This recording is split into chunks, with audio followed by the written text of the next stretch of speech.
Ang gingarian sa Ginoo mga igsoon, wala kini sa limitasyon sa lugar.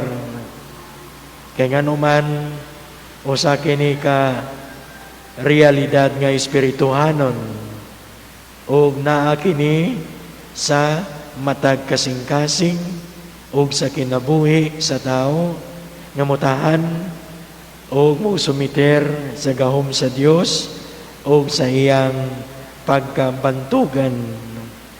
Manang lisod kay mga igsoon, pag-anunsyo, pagpabahibalo, kay nga naman, kay duha manggod ka produkto ang nahitabo.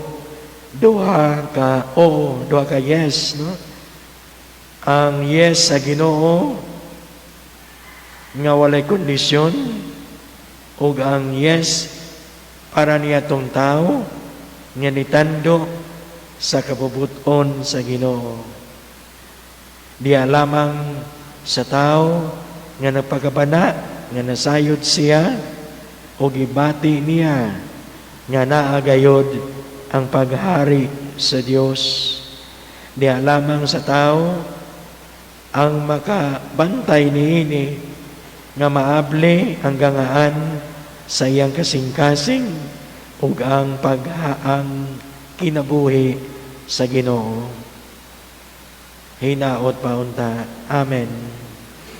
Manindog.